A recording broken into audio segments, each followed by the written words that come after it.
a abertura aqui, tá bom? Então é com muito prazer, né, que a gente abre mais uma reunião do nosso grupo e hoje contamos com a participação especial da professora Lívia, que vai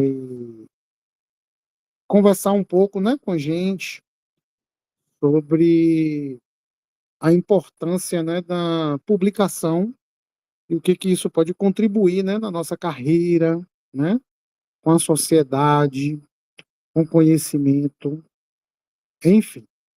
Então, professora Lívia, é um prazer muito grande ter a senhora aqui conosco.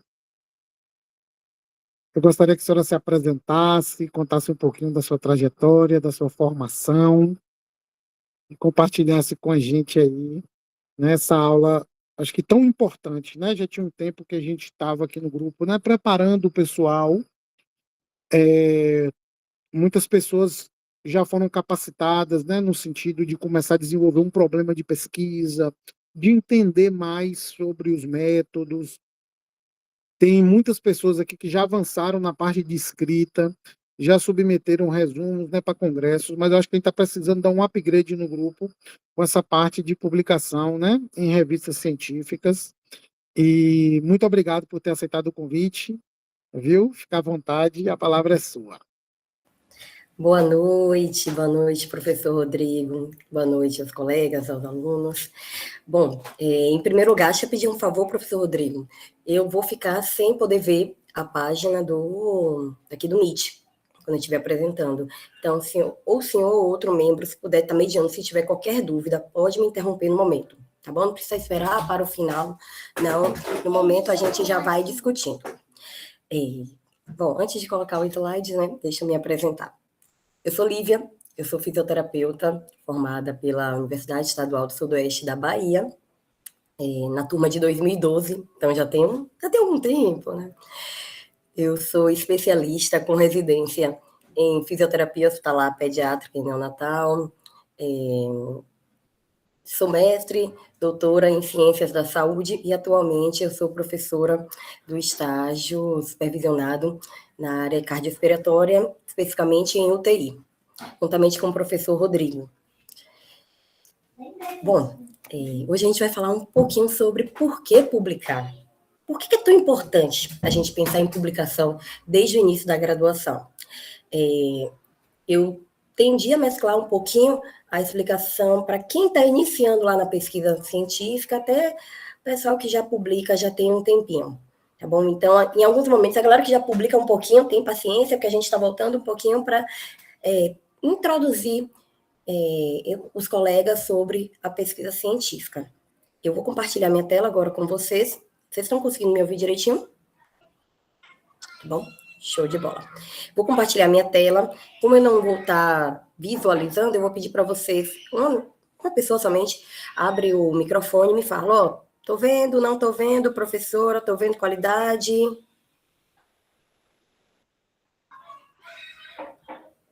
Vocês conseguem visualizar a página? Sim. Sim. Show de bola. Vamos lá, né? Bom, qual é a importância de publicar um artigo científico, e principalmente na área da saúde? O que isso vai mudar na minha vida como professora, minha vida como pesquisadora, a vida de vocês, estudante do início do curso, quem já está na metade do curso? E aí, para entender um pouquinho, eu fiz 2 perguntas, né? Fiz 4, mas 2 não conseguiram linkar. Só para entender de vocês, eu tive, para esse quesito, eu tive 13 respondentes. Então, assim, de 0 a 10, o quanto você se sente preparado para publicar? Porque para eu entender que isso é importante para mim, eu tenho que me sentir preparado. 70% de vocês me responderam que pouco preparado, assim, bem pouquinho, né? 45% estou para jogo, né? Estou preparado, vou publicar, bora lá. Até um que falou assim, ó, publicação é comigo, pode vir. A intenção dessa pergunta não é saber se você está preparado ou não, mas se você se sente preparado. Então, se hoje nós aqui do grupo fizermos uma proposta para vocês, então assim, olha Maria, olha Joana, olha, Pedro, a gente que está querendo montar 5, 6 grupos, cada um tem uma temática diferente, e aí, você cola com a gente? E aí eu queria que vocês, durante essa apresentação, essa discussão, né, porque a apresentação é unilateral, e hoje eu quero discutir com vocês de forma bem crítica, quanto é que você vai se sentir preparado a partir de hoje, a partir desses dados que a gente vai discutir. E lembrando que a ciência, ela é contínua, então a gente nunca está preparado 100%, a gente sempre está aprendendo um pouquinho mais. Então hoje a gente vai dar um pontapé inicial. Então, se você se sentir pouco preparado, fica tranquilo. O processo de construção de um manuscrito científico, ele requer parte, ele requer um grupo. Então vai um ajudando o outro na criação e na conclusão desse manuscrito. Então, a nossa pergunta foi, a segunda, né? Por que publicar na saúde? E essa pergunta, quando eu fiz lá no aplicativo, foi justamente para a gente construir uma nuvem de palavras, mas a gente precisa entender que, quando a gente pensa em publicar, quando a gente lê um artigo, a gente não vai somente ler página por página, a gente vai entender se ele é confiável. Quando eu leio um artigo de um colega, de outra pessoa, eu preciso identificar se ele é confiável, se eu posso replicar o que ele utilizou, ou quando eu estou escrevendo, eu começo a pensar através de algumas métricas se o meu artigo ele é confiável do ponto de vista de aplicabilidade, do ponto de vista ética, do ponto de vista da quantidade de colaboradores. E a resposta que vocês me deram lá no Mentimeter é primaz, conhecimento. Então, a gente publica na área da saúde, a gente publica de forma científica para termos o conhecimento. Lógico que tiveram alguns outros termos, como tratamento eficaz, parâmetro, pesquisa, diminuir erros, ampliar conhecimento, ciência, experiência. Vocês perceberam que eu não perguntei assim, de uma forma científica, por que eu preciso publicar? Por que na publicação na área de saúde? Eu perguntei a sua opinião através de uma palavra. Isso aí é uma opinião conceitual. Nesse momento, não é pesquisa. Então, eu não posso dizer assim, bora lá, se o professor Rodrigo escreveu lá conhecimento, eu não vou colocar assim, olha, segundo Queiroz 2023, não, vou dizer, olha, Rodrigo, ele me informou que para ele publicar na área de saúde é conhecimento, é sobre conhecimento.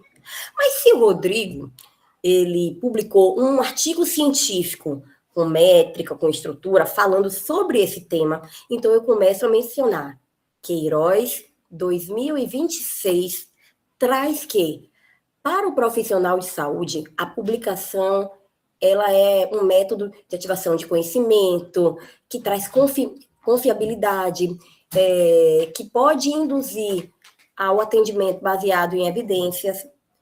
E quando a gente pensa nessas perguntas, tem uma estrutura chamada pergunta POT. Então, a primeira pergunta, assim, sem muita métrica, sem muita estrutura, como essa? Por que publicar na área da saúde? Eu tenho que ter uma população. Quem foi a população que eu perguntei?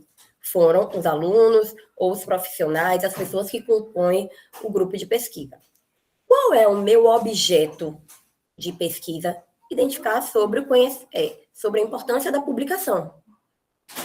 O tempo, e aí eu poderia especificar para estudantes, para profissionais de pós-graduação, para profissionais da assistência em uma UTI, por exemplo, em um espaço, pessoas que compõem um grupo de pesquisa, um exemplo. Então, eu começo a mudar só de opinião do que eu acho e eu começo a entender um pouquinho o início da ciência através daquele questionamento, que nesse caso é por que publicar na área da saúde? Então, o que a literatura traz sobre esse impacto? Bom, eu não fiz nenhum tipo de revisão sistemática, mas a gente joguei lá no Bireme para a gente entender um pouquinho o que a ciência traz sobre esse impacto. Primeiro, mudança de conduta clínica. Então, a gente começa a pensar nas condutas baseadas em evidências científicas, quando a gente pensa na publicação e no profissional replicando de forma segura, qualificada, o que está lá no manuscrito, no artigo científico. Pode influenciar políticas públicas? Pode. Pode dar visibilidade a problemas reais. Então, eu pego um caso de uma pessoa que tem uma atrofia espinhal. É a cada não sei quantos mil pessoas que tem essa atrofia. Oxe, então o profissional ele pode ir lá na base de dados assim, deixa eu ver o que O que a literatura descreve? Deixa eu ver se já tem um tratamento, uma evidência para que eu consiga aplicar. Eu me torno autoridade profissional. E aí eu vou citar o professor Rodrigo de novo, né? O professor Rodrigo ele foi convidado para um congresso para uma temática sobre telereabilitação. Ele foi convidado somente, deixa eu ver uma pessoa ali, é professor Rodrigo? Não, porque pelas publicações e pelos estudos que o professor Rodrigo traz, ele é autoridade na temática que o congresso trouxe a convite para ele. Quem publica vira referência. Então, Lívia é uma boa profissional, tá? Lívia publica, Lívia não publica. Olha, Lívia, ela é pesquisadora nessa temática. Então, Lívia virou referência nessa temática. Tanto para currículo acadêmico, quanto para referência na área profissional mesmo. Aí abre portas, porque você tem que ter um currículo profissional, até para você entrar em um programa de pesquisa. Ou de programa aqui, um programa de mestrado, doutorado, de especialização, que seja. Você é avaliado pelo seu currículo. Quando você publica, e publica bem, você é quantificado e isso gera uma nota, e vai para um barema, o que seja, né? Para te avaliar. Olha, esse aluno, ele chegou nessa média. Não, esse aluno.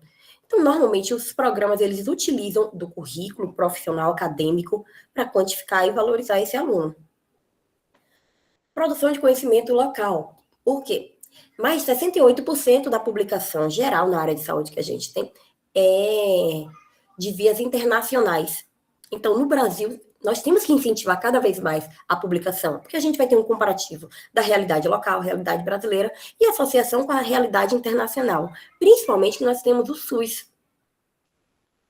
Um outro ponto que a gente tem que pensar é a qualidade das nossas publicações tem que ser muito maior do que a quantidade.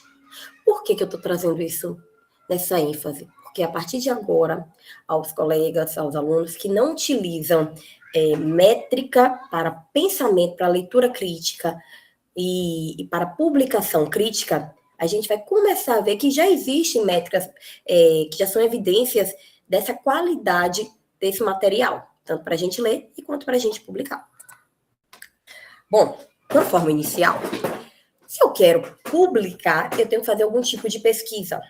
Então, quais são os tipos de pesquisas que a gente pode fazer? Uma pesquisa quantitativa, então eu vou dar número, média, proporções, frações. Eu posso dizer cerca de 30% das pessoas que compõem o grupo de pesquisa são de alunos do terceiro semestre do curso de fisioterapia da UESB. Um exemplo, tá? 50% compõem do sexo feminino. A idade média das pessoas que compõem esse grupo é de 25 anos. Um exemplo, tá? Qualitativa, então são as experiências. Então, quando eu pergunto para vocês por que vocês fazem parte de um grupo de pesquisa, aí pode me responder, eu faço parte porque eu quero aprender mais sobre pesquisa, eu quero publicar, eu acho interessante para o meu crescimento acadêmico e futuro crescimento profissional. Então, na pesquisa qualitativa, eu vou pegar esse trecho que você me respondeu e eu vou analisar. E aí existem diversos métodos, né? Que a gente não vai entrar hoje.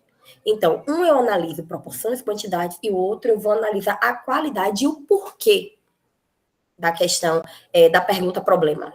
E eu tenho as revisões, que podem ser, que é uma síntese da literatura, né? Mas que elas podem ser revisões integrativas e revisões temáticas. A gente vai ver um pouquinho também uma introdução sobre a diferença de cada um.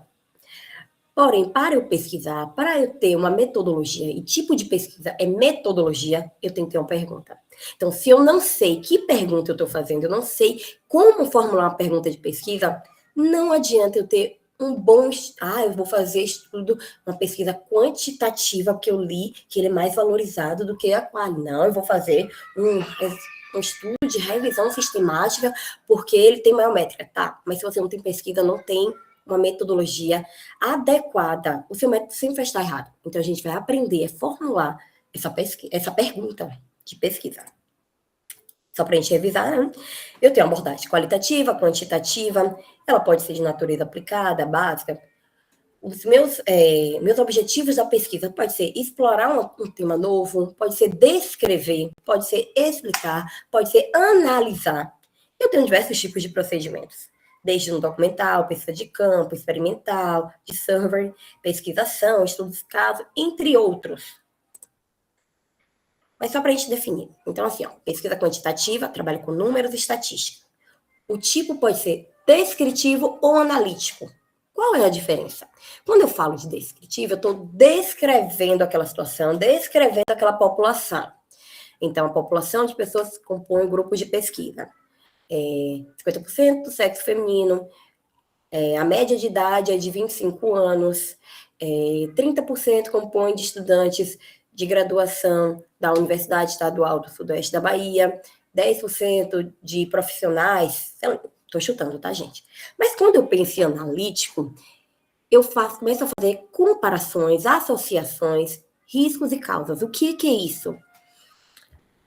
Bom, eu estudo muito sobre a pediatria e neonatologia. Então, vou citar um exemplo da área que eu estudo muito. Existe correlação estatística sobre o nascimento prematuro para a quantidade de consultas pré-natais, por exemplo. Então, eu vou lá, coleto a quantidade de consultas pré-natais.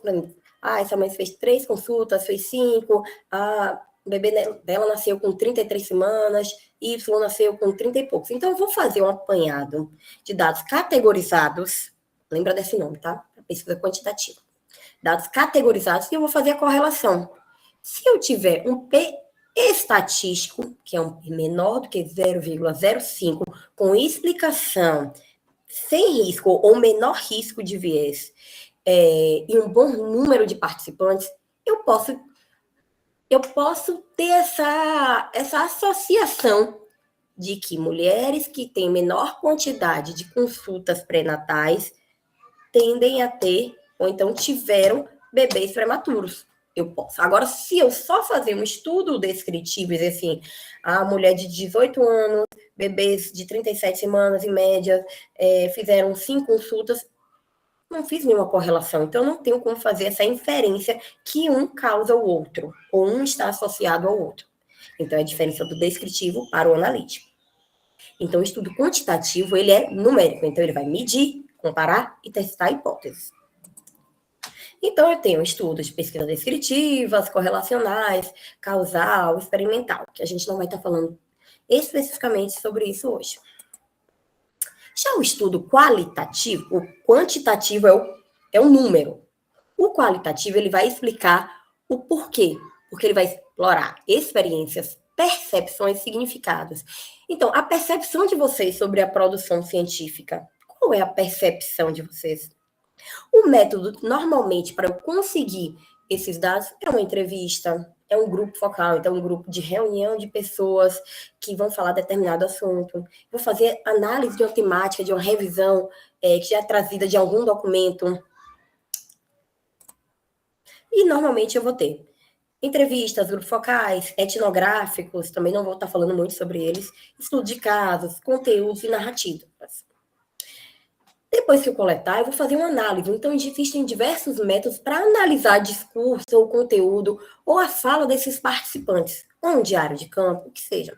Então, a depender dessa análise, do método que eu utilizar, eu vou ter X dado, eu vou ter Y dado, eu posso correlacionar em categorias ou não. E eu tenho os estudos de revisão integrativa e sistemática. Qual é a diferença? Estudos de revisão integrativa, ele vai reunir estudos diversos, podem ser de natureza qualitativa e quantitativa. Ele vai entender uma temática em um panorama mais amplo e vai identificar lacunas ou temáticas que são pouco abordadas. Então, por exemplo, quando eu questionei de vocês a importância da pesquisa na área de saúde, eu não estou dando uma temática específica, é algo amplo. Eu não estou dizendo, é importante pesquisar sobre UTI, pesquisa sobre o uso das pressões na ventilação mecânica. Não, eu quero saber. Tem uma temática ampla. E o estudo de revisão integrativa, ele não tem tanto rigor metodológico. Mas revisão integrativa não é uma revisão num apanhado junto de materiais. Então, assim, então revisão integrativa, então eu vou pegar tudo que eu tenho na literatura, então eu vou fazer um resumão. Não, eu tenho que ter uma análise crítica sobre o que a literatura traz sobre aquela temática. E o maior erro que se tem na revisão integrativa é fazer só uma análise descritiva dos manuscritos disponíveis na literatura. E o que é revisão sistemática? Como o nome já diz, ele tem um rigor métrico, um rigor sistemático na sua produção. Então, eu tenho que utilizar o prisma, eu tenho que ter critérios claros de inclusão, de exclusão. Eu vou responder uma pergunta mais específica e com um alto nível de evidência. Se eu, além de eu fazer essa revisão com métrica, eu quiser também analisar em conjunto os dados que os outros artigos já me trouxeram. Então, por exemplo, eu tenho 3 artigos, né? Lógico que na revisão a gente não vai usar só 3, é só exemplo, gente. O artigo 1 falou que 10% do sexo feminino para X temática. O outro falou que 50%, o outro 30%. Eu vou juntar esses dados de cada manuscrito e fazer uma análise quantitativa. Com isso, eu tenho uma revisão sistemática com meta-análise. Se eu não traço essa análise, é só uma revisão sistemática. Tá, e como é que eu vou decidir, Lívia? Eu terminou a reunião e a gente está aqui, a gente quer saber se o tema é X, eu quero saber se é integrativa ou sistemática. Aí, a gente começa a formular nossas hipóteses. A nossa interrogação vinha na cabeça. Já existe na literatura dados suficientes e dados homogêneos, vigorosos sobre a temática? Sim, existe. Já existem artigos de escopo, ótimo, então você pode fazer uma revisão sistemática. Não, tem muito pouca coisa na literatura, então é melhor fazer inicialmente uma integrativa. A sua pergunta é específica, então, como esse teu exemplo, eu quero saber sobre a publicação Profissionais de Saúde. Ela não é uma pergunta específica, ela é genérica, qualquer publicação. Então, não. Então, é uma revisão integrativa. Se eu coloco publicação acerca da mobilização precoce em pacientes neurológicos, aí sim, ela começa a se tornar mais específica. Então, é a revisão sistemática. Você vai querer você vai querer explorar um tema pouco estudado, ou você quer responder uma pergunta já pré-estabelecida? O que é isso? Explorar, então, uma temática que tem poucos dados, poucos materiais na literatura, então o ideal é que você faça uma revisão integrativa. Se você quer responder uma lacuna, mas que essa temática já tenha uma grande quantidade de estudos validados, é sistemática.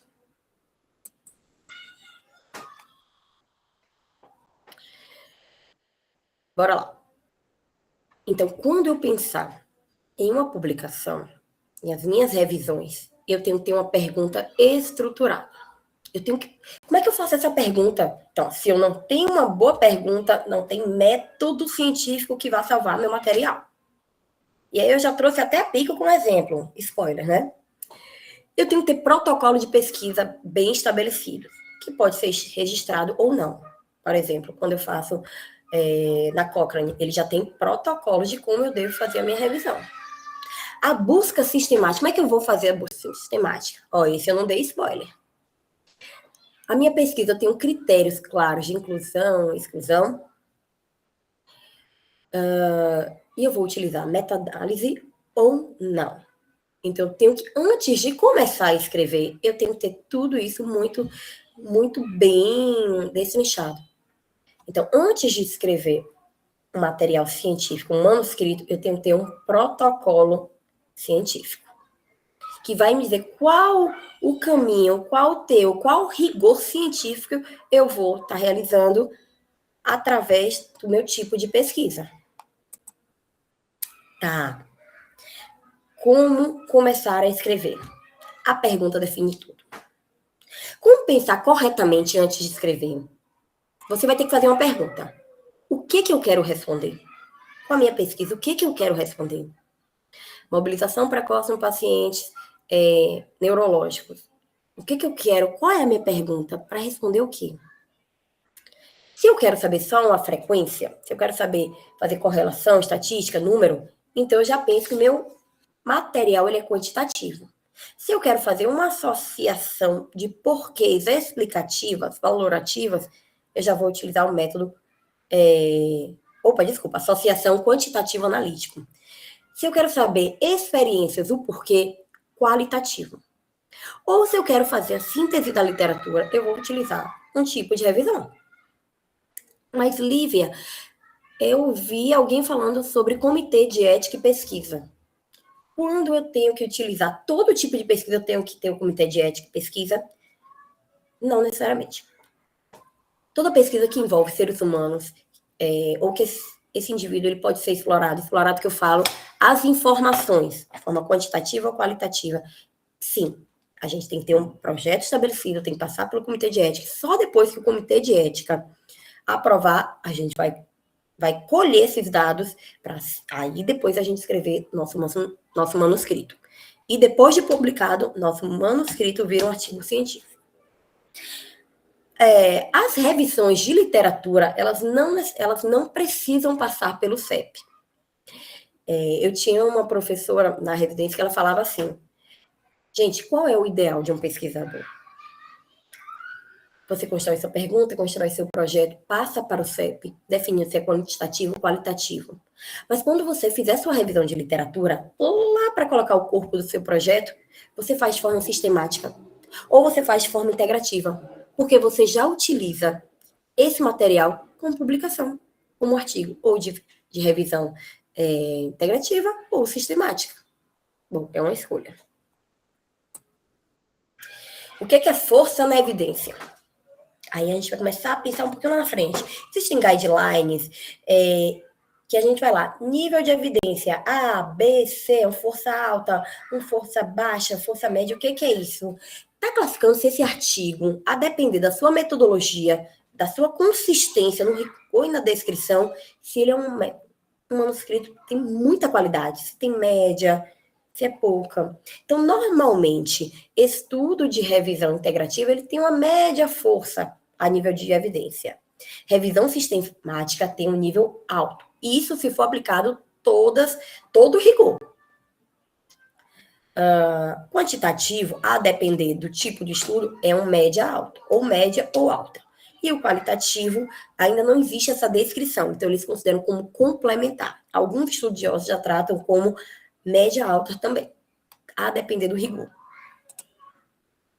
Tá, você falou que eu preciso de pergunta, você falou que eu preciso de pergunta mais de 10 vezes. Como é que eu vou fazer minha pergunta? Se o seu estudo, quando você fez a sua primeira pergunta lá, sem muita estrutura, você já começou a identificar que você quer um estudo quantitativo, qualitativo ou de revisão, você vai ter que começar a escolher uma estratégia. Por exemplo, se eu quero um estudo quantitativo, eu vou utilizar a estratégia PICO. Então, na minha pergunta, eu tenho que falar sobre a população, sobre a intervenção ou exposição, se for exposição, é PECO, comparação e o desfecho. Essa pergunta, por que publicar na saúde? E aí eu gostaria que alguém falasse, tá? Ela já está na estratégia PICO. Por que publicar na saúde?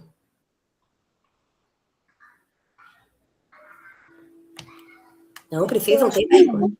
Oi? Eu acho que não, se eu entendi direito. Como é seu nome? Mayra. Mayra, você está certa. Quando eu aplicar a PICO, pensando lá, população, profissionais da saúde. Intervenção, você viu que foi uma pergunta bem curtinha, não trouxe nenhuma informação? Só que aí, quando eu aplico a estratégia PICO, eu começo a dar mais detalhes, mais delineamento da minha pergunta, meu problema de pesquisa. Intervenção.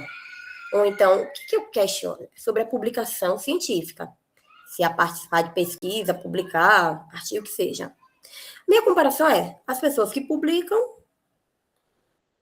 das pessoas que publicam com as que não publicam ou não participam de pesquisa. E qual é o desfecho que eu espero com a minha pergunta? Eu espero que traga na literatura o que os profissionais, os estudantes respondam é que vai ter melhoria na prática clínica, vai ter melhoria. Essa é a minha hipótese. É o desfecho que eu espero. Talvez lá na pesquisa eu encontre totalmente diferente. Então, progressão na carreira, talvez eles vão dizer que qualidade assistencial, tomar decisão. Então, eu começo a ter a formulação da minha pergunta. Aqui eu escolhi.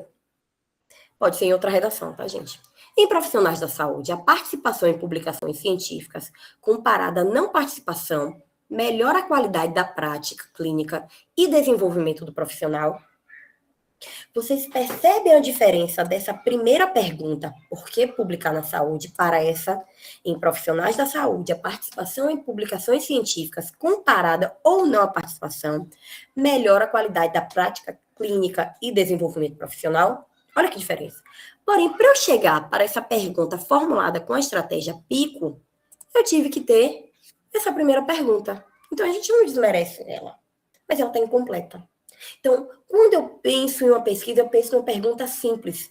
A partir da pergunta simples, eu começo a pensar no teor metodológico. É quant, é qualitativo, não é quant, então eu vou utilizar PICO. Pronto, eu vou começar a ver quem é a população. Com isso, eu vou destrinchando meu problema de pesquisa. Mas se eu quiser transformar em um estudo qualitativo, não quero fazer estudo quantitativo, eu quero saber o porquê. Porquê de pesquisar ou porquê de não pesquisar, entre outros. Então, eu vou utilizar a estratégia SPIDER. É diferente. Na quantitativa, eu utilizo a estratégia PICO para formular a pergunta. Na qualitativa, eu utilizo SPIDER. Então, F de amostra, PL de fenômeno, ou PI, D de desenho, E de avaliação e R de tipo. A minha pergunta simples, gostaria de outra pessoa participando. Por que publicar? Ela está de acordo com a estratégia SPIDER?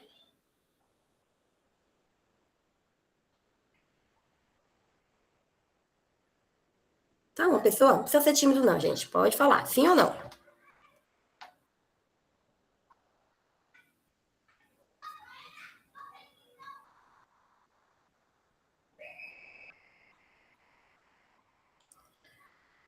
Bom, também não. Por quê? Olha a pergunta que eu formulei pela SPIDER. Como profissionais da saúde percebem a importância da publicação científica em sua prática e carreira? Lembrando, meu público, né, profissionais da saúde ou estudantes, está dependendo. Eu quero saber o fenômeno, que é a experiência e a percepção sobre a publicação científica. Eu vou utilizar uma entrevista assim, estruturada, eu posso utilizar um questionário, um aplicativo da internet, se eu tiver rigor metodológico, grupos focais. A minha avaliação, percepção desses profissionais, desses estudantes sobre a importância, o que está levando à barreira para não publicar, o que motiva a publicar. E R é o tipo metodológico, que é estudo qualitativo. Tá, então eu já sei que para eu fazer uma pesquisa quantitativa, eu vou utilizar PICO. Se eu tenho uma pesquisa qualitativa, eu vou utilizar SPIDER.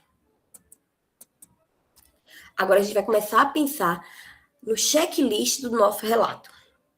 E aí, aqui no cantinho direito, eu tenho guias de relato científico. Aí já é um check para a gente. Se eu utilizar o Strobe,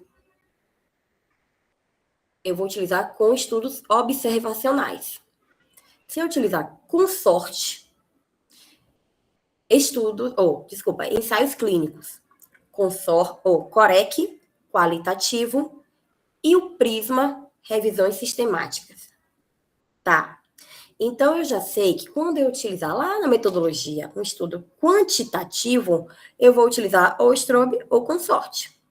Então, se eu tenho um estudo descritivo ou analítico, eu vou utilizar o Strobe. Se eu for fazer um ensaio clínico randomizado, o Consort. Para os estudos qualitativos, para eu responder esse porquê, o como, o Corec. Se eu for realizar revisão sistemática, o Prisma. A avaliação geral, o CASP, a gente vai falar um pouquinho depois na aula. Mas eu gostaria que vocês prestassem bem atenção agora sobre Strobe, Consort, Corec e Prisma. O CASP, a gente vai avaliar o artigo dos outros. Então, já estou dando outra informação prévia, né? Então, para eu fazer uma leitura crítica Um dos métodos que a gente utiliza é através do CASP. O que é o CASP? É como se fosse um checklist para a gente avaliar se aquele material ele tem rigor, que é um material de qualidade. Para eu estruturar a minha revisão, eu vou utilizar o Prisma. Para eu estruturar o meu estudo quantitativo ou qualitativo, se for quantitativo, Strobe Consorte, e se for qualitativo, Corec. Entendeu a diferença? CASP, eu avalio dos outros. Prisma, Strobe, Consorte, Corec, o meu, o que eu estou escrevendo. Bora lá. O que é Prisma? Então, ele vai me dar esse rigor ou passo a passo que eu tenho que obrigatoriamente cumprir na minha revisão sistemática.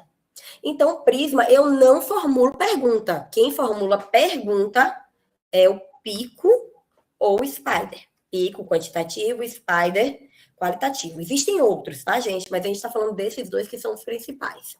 E é um guia do relato. Então, se eu escrevi lá, na minha metodologia que eu estou fazendo, revisão sistemática, eu tenho que usar o Prisma. Senão não tem validade. Não tem rigor metodológico.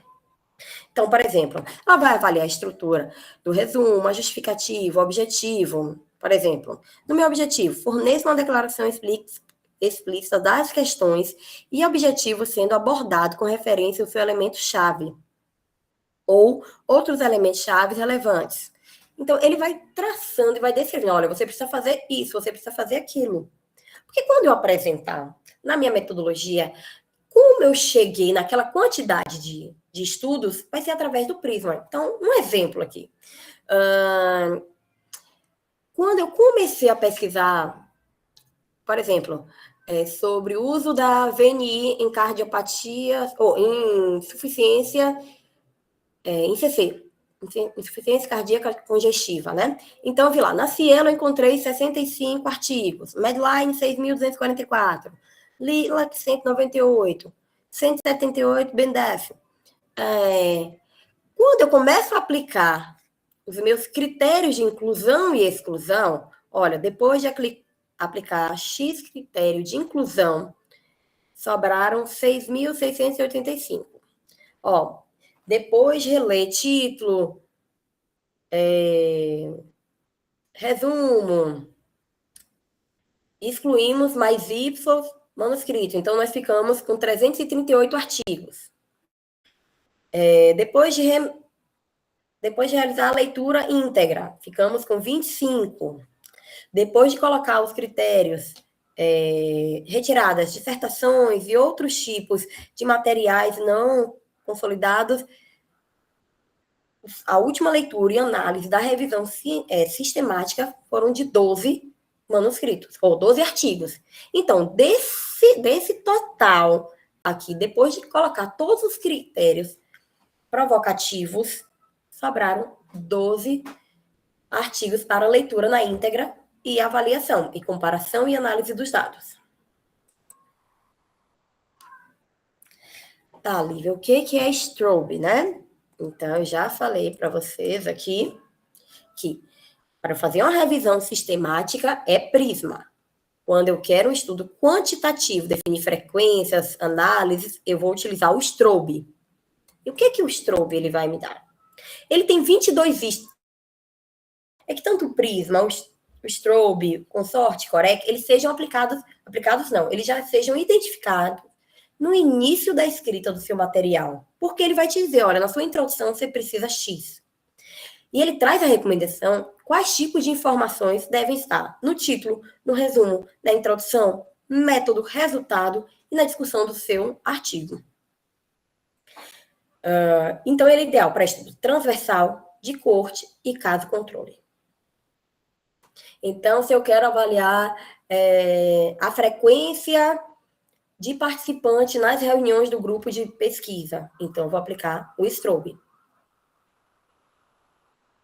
Consorte, que é utilizado com ensaio clínicos, eu particularmente eu nunca utilizei o Consorte, gente, então a gente só vai discutir ele um pouquinho bem de uma forma mais teórica, né? Ele vai avaliar, ele vai randomizar, ele vai dividir os grupos de caso controle nos ensaios clínicos. Por exemplo, para uso de um determinado tipo de medicamento para crianças com pneumonia. Então, vamos ver esse antibiótico, se ele age segundo essa bactéria. Então, utilizado um estudo de caso controle, eu vou ter um grupo que vai receber antibiótico e o outro não. Então, até quantidade de pessoas, o nível de amostra, como as características dessas pessoas, elas têm que ser pareadas. E o consorte, ele ajuda o pesquisador a parear esses grupos, para que não haja viés. O que é viés? Uma confusão nos dados, perda de validade desses dados. E o Corec, no estudo qualitativo, ele tem 32 itens e ele vai avaliar a confiabilidade, a credibilidade e a transferência do artigo. Então, ele tem questões desde quem foi o entrevistador, foi homem, foi mulher, o entrevistador é o mesmo que analisa os dados, foi realizado um estudo piloto, foi dado alternativas, qual o tamanho das questões? Justamente para que haja, para que se avalie corretamente se está adequada coleta de dados e a relação pesquisador e participação, ou participante. Por quê? Para que o pesquisador, eu não chego para vocês, gente, por que pesquisa na saúde é importante? Mas vocês já sabem, né? Evidência científica. Então, o pesquisador ele tem que ser neutro, o entrevistador tem que ser neutro. Ele não pode dar dicas para o participante, porque senão vira uma análise e uma coleta tendenciosa. Respira um pouquinho. Quando eu pesquiso, eu tenho que saber ler. Então, quando eu vejo um artigo científico, eu vejo lá a introdução, tem resumo, né? Tem o título, resumo, abstract, se for a tradução para o inglês, resumo, objetivos, introdução, objetivos, metodologias, resultados de discussão, conclusão e indicativa de trabalho futuro. Mas não é dessa forma que a gente tem que ler o material, não é nessa ordem ou nessa sequência. Então, tudo bem. Então, por que a pessoa ela escreve dessa forma? Porque para uma leitura corrida, eu tenho que ter início, meio e fim. Mas para uma leitura crítica, que é a leitura do pesquisador e a leitura que o profissional de saúde tem que ter, a gente vai avaliar, primeiramente, 3 coisas. A pergunta do estudo, ela é clara, ela é bem definida. Antes de ler, só vou olhar. A pergunta fica ali no final da introdução, né? Então, eu já vou procurar. Cadê a pergunta?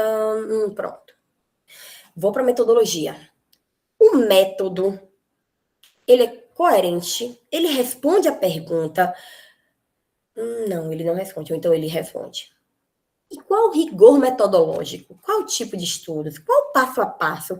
É reprodutível esse estudo? Pronto. Se eu tiver positivo para essas 3 perguntas, eu vou ter outras perguntas. E qual é a ordem? Aí eu brinco dizendo que é a ordem inteligente. Não significa que a outra leitura não é inteligente, não, tá, gente? Mas a ordem de leitura crítica do profissional.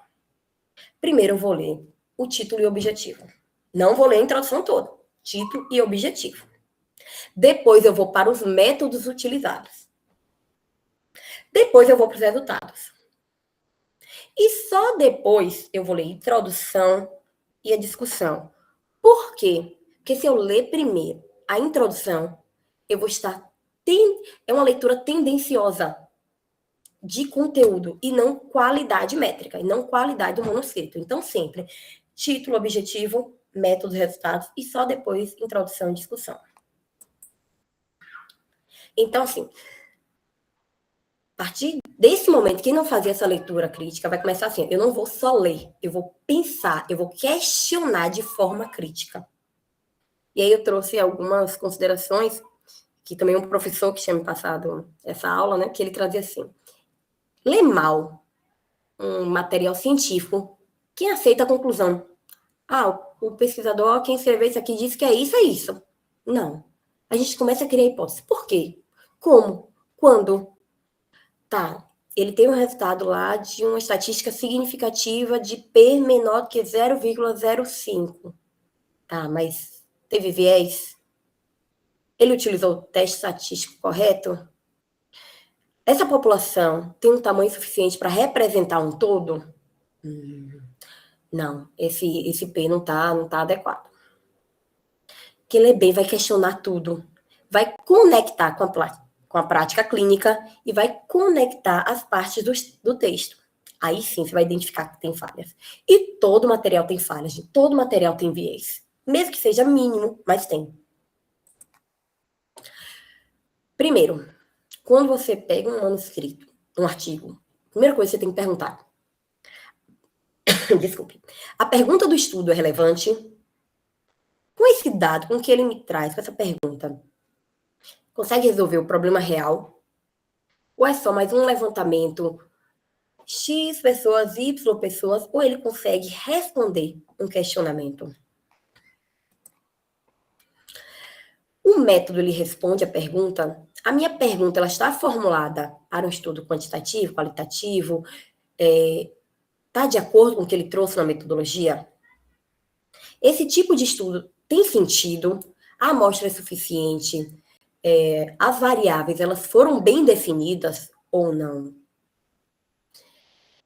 E aí, um erro clássico. E eu trouxe esse erro porque eu já cometi esse erro.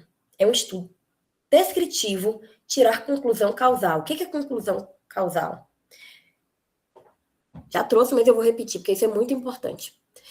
Se eu, 50% das mulheres fizeram menos que 6 consultas pré-natais.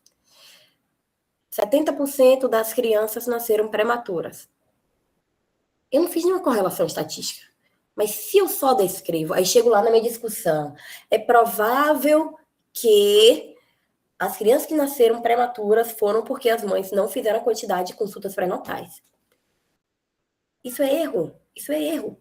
Isso é erro metodológico, é erro de escrita, porque eu não fiz nenhuma correlação. Mas se eu tenho um N muito bom, o que é N? Quantidade de participantes. Eu trago uma correlação cruzada que diz lá, num P significativo menor do que 0,05, diz assim, olha, as crianças nasceram prematuras, as mães não fizeram a quantidade mínima de 6 consultas. Aí sim eu posso ter inferência que talvez, ou que o fato das mães não terem feito a quantidade ideal de consultas pré-condizadas pelo Ministério da Saúde pode ter levado ao nascimento prematuro. Se eu tiver correlação cruzada com testes estatísticos. Eu preciso ter essa análise estatística. Então, para uma pesquisa quantitativa, eu posso dar aqui quadrado, Fischer, ANOVA, entre outros. Numa pesquisa qualitativa, eu posso dar análise de conteúdo, Bardan, entre outros. Eu tenho mais experiência com Bardan, então é o que eu vou trazer mais de conhecimento para vocês. O autor interpretou corretamente aquele valor do P significativo? Tem intervalo de confiança? Resultado é significativo? Tem relevância? O resultado é consistente? A tabela e o texto, o que é descrito, o que é discutido, eles têm relevância? Eles têm concordância? Tem viés? Tem confusão metodológica ou de escrita? A discussão é honesta. Por que é honesta?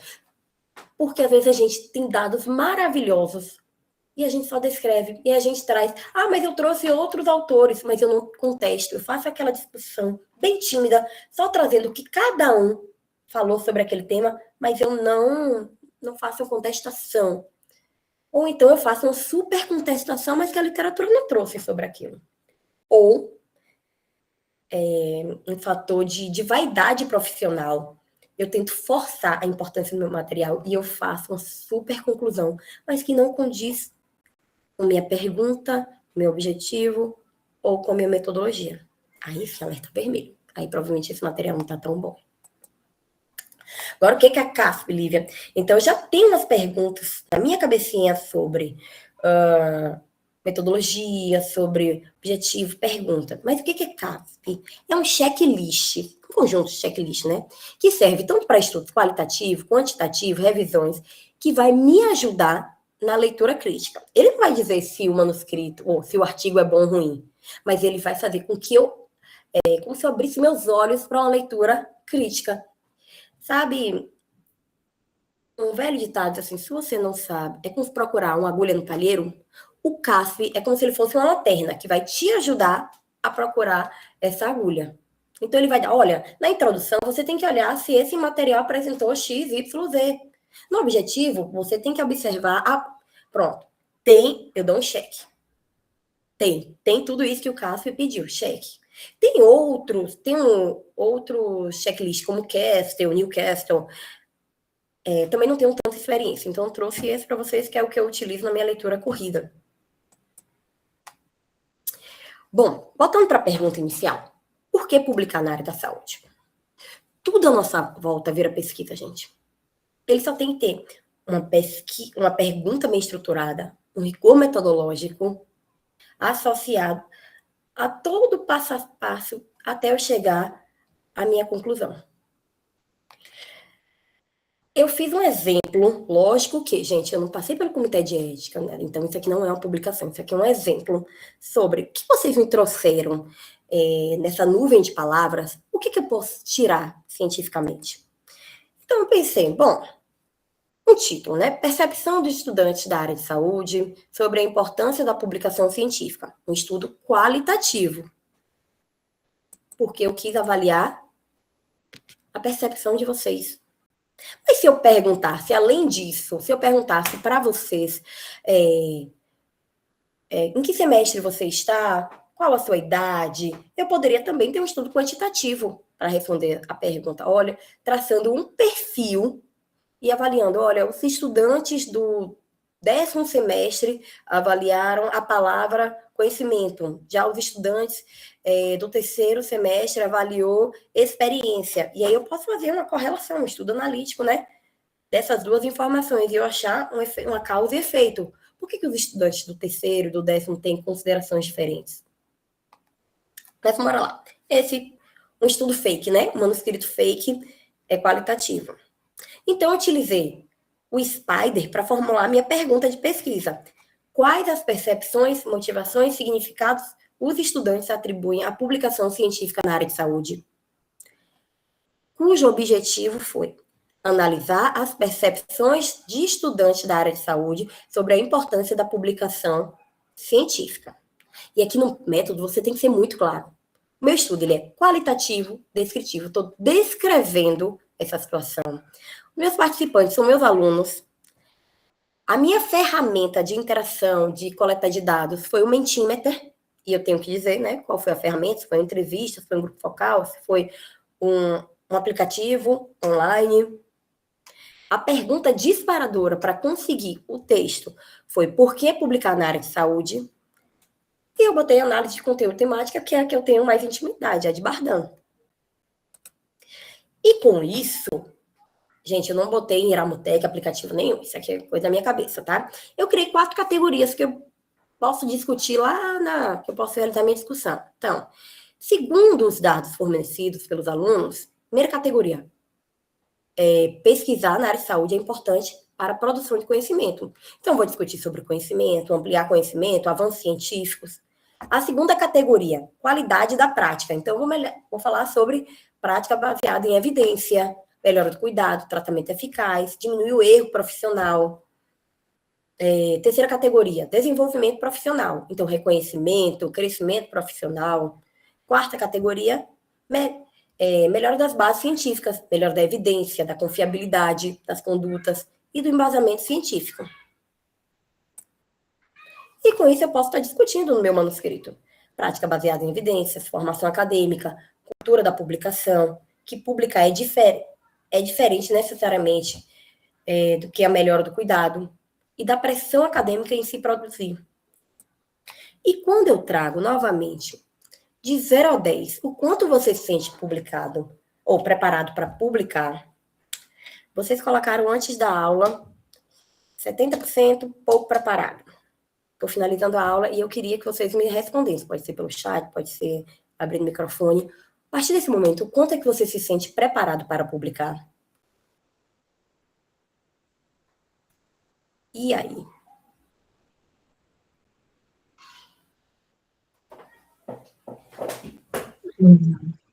Essa aula me enquadra no segundo grupo. Oi?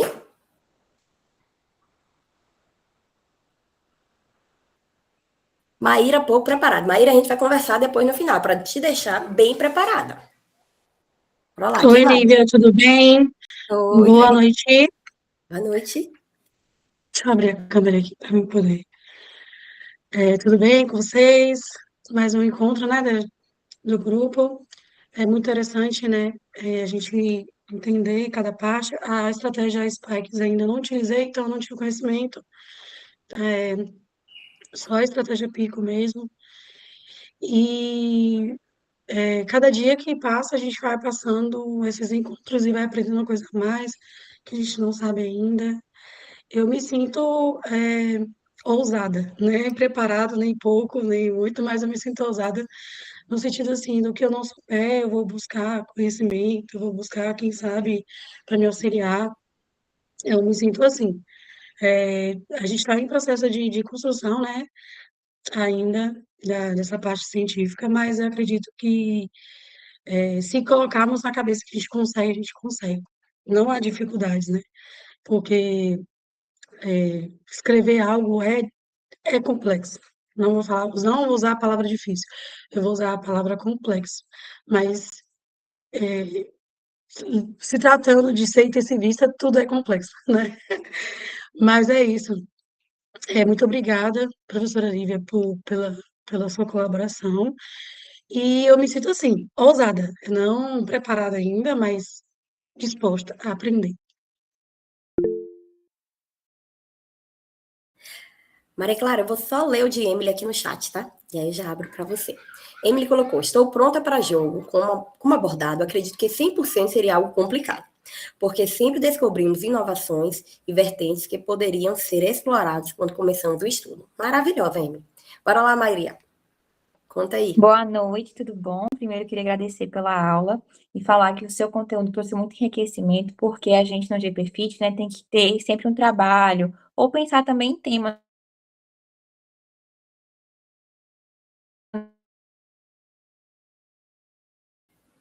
Para mim, De cortou. saúde. Então, a gente precisa, né, sair dessa caixa de só ser fisioterapeuta ali para as técnicas, mas também para a pesquisa científica. Então, o seu trabalho trouxe muito esclarecimento, tanto para a abordagem de prisma, que é o que a gente pensa em fazer no caso do meu grupo. Então, apenas agradecer pela aula de hoje. Muito obrigada.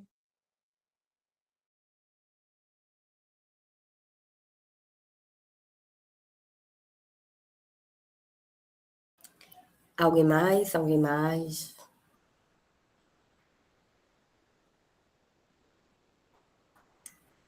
Bom, eu que agradeço, gente, pelo espaço, né? Estou participante também do grupo, então é uma honra poder dividir um pouco do meu conhecimento e que a gente possa crescer cada vez mais em publicações, em pesquisa, em conhecimento científico.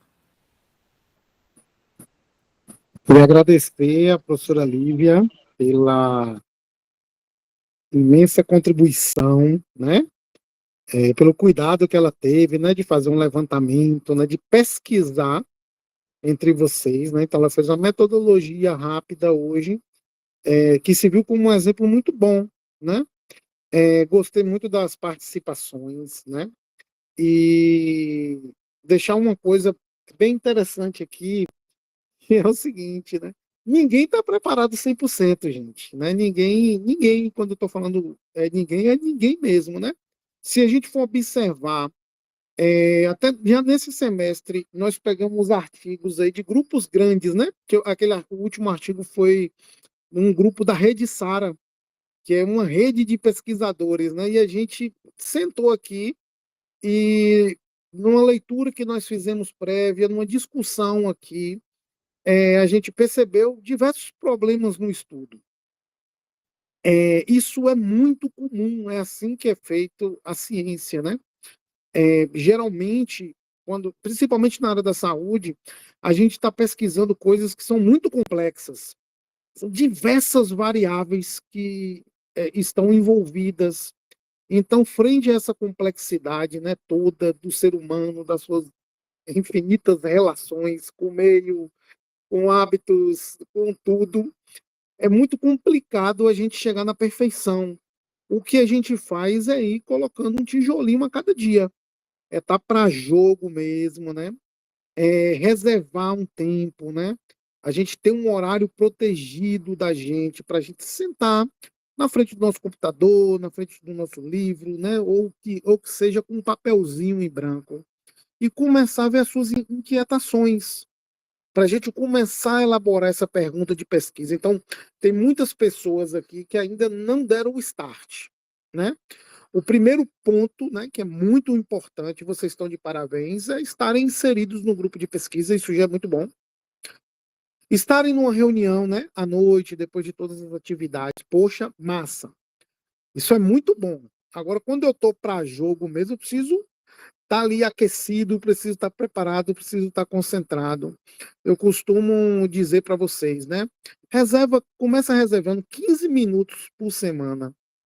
Olha que é um tempo bem fácil da gente se organizar, né? Talvez se a gente deixar de rolar um feed aí de redes sociais, eu acho que a gente perde mais tempo do que 15 minutos, né, na semana. Reserva um tempinho, bota ali no seu cronômetro, fala, poxa, eu vou ficar 15 minutos aqui, parado, pensando sobre alguma coisa que eu tenho curiosidade. Por quê? Porque a partir daí você vai parar de ser apenas um consumidor e você vai começar a treinar nas etapas de produzir conhecimento. Então, por exemplo, né, você está começando aí na sua graduação, mas teve alguma fala de um professor no Instagram, ou algo que você viu, falou, poxa, eu gostei dessa área de dermatologia, gostei dessa área específica, começa a pensar sobre isso, né? Quando a gente começa a pensar sobre um tema e começa a colocar algumas interrogações, a gente já começou a raciocinar do ponto de vista científico. Óbvio que com o passar do tempo você vai se aprimorar em diversos outros métodos, né? Não precisa decorar esses nomes todos que a professora Lívia falou. Ela está colocando, né, no imaginário de vocês algumas terminologias que aos poucos a gente vai se apropriando. E você vai se apropriar disso talvez quando você tiver 98 anos, cheia de cabelos brancos, e se você não parar de estudar de hoje até lá. Porque mesmo, né, os pesquisadores mais experientes, né, eles são as pessoas mais humildes, né, que reconhecem os seus erros, reconhecem suas dificuldades, porque estudar, né, fazer ciência é algo bastante complexo. Então não precisa se sentir envergonhada. Não é errar, não. É tentar fazer melhor da próxima vez, né? Então, tenta proteger um horáriozinho aí de 15 minutinhos por semana. Você vai ver que aos poucos você vai aumentar esse tempo. Você vai começar a ter mais prazer naquilo que você está fazendo. E você vai deixar de ser apenas um consumidor. Por quê? Porque quando eu apenas consumo o que é produzido, eu não tenho uma capacidade crítica de interpretar aquela informação. Você vai ser só mais um dentro do cenário, comprador de cursos, caçador de certificados. Será que realmente você está sentado ali num curso, né? O cara só depositando informação na sua cabeça durante a sua graduação, durante o congresso que você participa. Você não faz nenhuma pergunta crítica sobre aquele tema. Será que aquilo realmente funciona? Então, a gente pode começar desse ponto de vista. Escolha um tema dentro da área da terapia intensiva, né? Para quem está começando agora, começa a pensar, poxa, o que é que me interessa aqui? E você pode partir de algo muito genérico, né? Pensa no músculo desse paciente, pensa na respiração desse paciente, pensa no tipo de exercício desse paciente. Às vezes você já ouviu falar alguma coisa de ventilação mecânica, às vezes não sei como é que está você. Eu sei que você precisa parar 15 minutos, marca com você esse compromisso. Fala, poxa, 15 minutos. Na próxima semana eu vou tentar pensar de uma maneira crítica sobre algo que me interessa dentro da UTI. Esse é um ponto de partida. Um segundo ponto de partida é você procurar pessoas que já estão um pouco mais avançadas. Então, existem pessoas dentro do grupo, você pode mandar uma mensagenzinha no grupo geral lá, pessoal, vocês estão estudando o quê? Tem algum grupo que está precisando de ajuda? Ótimo, é um outro ponto de partida muito interessante. Um outro ponto de partida é o pessoal que está mais avançado. Então, nós já temos diversos grupos que reuniram, né? Que já fizeram pergunta, que já, inclusive, já tiveram a formulação de uma estratégia de busca para a revisão. Já temos grupos que já fizeram o levantamento das referências, já fizeram as buscas, já estão na extração. Só que você tem que entender que isso não está valendo uma nota. Eu sei que se fosse um seminário para sexta-feira, você viraria talvez à noite fazendo isso. É uma prova. vamos também quebrar isso na gente. Então, Lívia trouxe diversas reflexões, né? Pense você, né, sendo uma pessoa mais crítica com o passar do tempo, produzindo mais conhecimento, sendo uma pessoa referência numa determinada área. Só que isso não vale uma nota imediata como nós estamos acostumados. Isso é um exercício diário de você proteger o seu tempinho para pensar criticamente e refletir, né? Então, acho que a aula de Lívia foi excepcional. Muito obrigado mesmo, Lívia. Né, vamos ter mais e mais encontros para a gente refletir, né? Então, leiam um artigo do nosso próximo encontro. Só com isso aí, com as discussões, com a gente vendo outras opiniões, né? Na nossa última discussão, por exemplo, foi muito legal, todo mundo participando, né? Então, isso é muito bom, isso é enriquecedor, a gente aprende cada vez mais. Então, da mesma forma que ele apontou aí, poxa, com tal metodologia, eu ainda não tenho tanta intimidade, né? Tem várias coisas que eu não tenho intimidade também, já tem outras que está mais acostumado. Né? Grace colocou aqui, puxa, teve uma metodologia aí na parte qualitativa do Spider que eu, poxa, não tinha conhecimento. É sempre assim. São tijolinhos e tijolinhos que vão sendo acrescentados na nossa formação.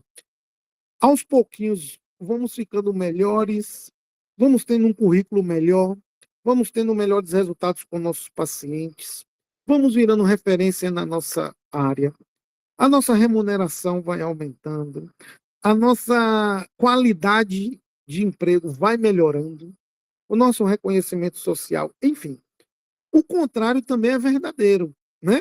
Quem não pensa criticamente, só consome o que os outros produzem, talvez vai ficando desatualizado, vai tendo mais dificuldade no mercado de trabalho, não consegue ocupar os melhores empregos, às vezes tem que trabalhar muito, ganhar pouco, e talvez isso pode se refletir na sua qualidade de vida, né? Na sua capacidade de trabalho, né? Então, é como se você fosse pensar assim, num salto em altura. Quem se prepara com antecedência, quem se organiza mais, consegue colocar o sarrafo mais alto. Então, aquele que não se preparou não vai poder pular muito alto, vai ter que colocar uma barrinha bem baixinha ali, porque ele não vai alcançar. Quem se preparou, quem se organizou, quem a cada semana é uma pessoa melhor, mais crítica, você vai melhorar a sua velocidade de leitura, a sua capacidade de concentração, porque às vezes se você for sentar para ler um texto, às vezes você não consegue, você vai melhorar o seu inglês, você vai enriquecer o seu vocabulário técnico, você vai estar mais antenada, mais atualizada, né? Tem pessoas hoje em dia que se informam pelo Fantástico. Então o Fantástico dá uma notícia lá, ou então se informa pelo Instagram, né? Isso é um perigo. A gente precisa ler o que os grupos de pesquisa, né, o que outros países estão produzindo, e para a gente ler, a gente precisa se envolver nesse mundo. Então, eu gostaria de passar a palavra para a professora Lívia fazer um agradecimento, mas eu gostaria de alguém aqui que para fazer uma reflexão final. Não sei se Emily está podendo falar. Está podendo falar, Emily? Ou Maria? Não, né? Vê alguém aqui mais novinho. Tayla, tá podendo falar? Ana, Clara. Só para a gente ver o que vocês absorveram. Vixe, o povo tá tímido. Maria, tá podendo falar? Boa noite, tô sim. Então Lívia vai fazer os agradecimentos. Tá, E se você pronto. puder fechar a reunião com uma reflexão, né, sobre a temática de hoje, seria muito bom. Obrigadão, professora Lívia. Deus abençoe, viu? Obrigadão pela parceria aí. Para fechar, Bom, gratidão pelo espaço de voz. Estou à disposição, mas eu já queria deixar a interrogação na cabeça de vocês sobre a pesquisa. Não é para que vocês saiam sabendo de tudo, mas que vocês comecem a pensar. Lembra aquela pergunta inicial simples? Mas colocar essa pergunta simples, e como o professor Rodrigo falou, procura quem tem. Professora, não estou sabendo sair dessa pergunta simples. Procura quem tem mais experiência na pesquisa para ir ajudando. criação de grupos, e hoje eu queria já deixar, vou fazer uma convocatória, viu, professor Rodrigo? Realmente, aos que estão sem publicação, sem tema, sem grupo, já começa a pensar nessa semana. Eu, professor Rodrigo, professora Fernanda, nós estamos à disposição de vocês, os demais colegas também, quem tem mais experiência, quem tem menos, para que a gente possa criar grupos mesclados de experiências que a gente consiga publicar e de acordo com o interesse de vocês. Então, se vocês já puderem colocar no grupo, olha, eu tenho interesse de estudar tal temática. Outro, olha, eu tenho interesse de estudar Y coisa. Tem um evento científico, vamos colocar resumo? Vamos mandar resumo. Por exemplo, vai ter a semana de enfermagem aqui em Jequié. Então, assim, às vezes a gente pensa só em eventos muito grandes, internacionais, mas é uma experiência que a gente tem aqui, brincando. Aqui em casa, né? Eu falo que Jequié é dessa forma.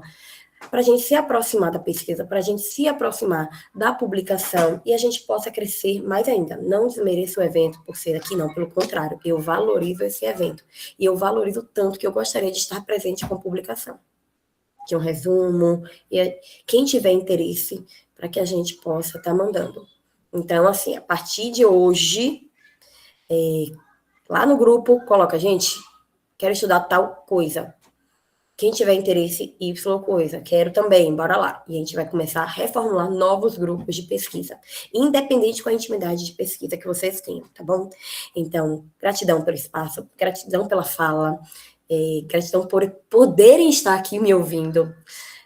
Até o próximo momento. Deus abençoe vocês. Mais uma vez, agradecer por sua participação, tanto como no grupo quanto a palestrante de hoje, porque a gente sabe que o conhecimento sempre é válido. E a partir do momento que a gente tem uma abertura didática, uma abordagem didática, fica mais fácil compreender e também interagir nesse meio científico, tanto de forma iniciante quanto de forma contínua. Então, muito obrigada e tenha uma boa noite.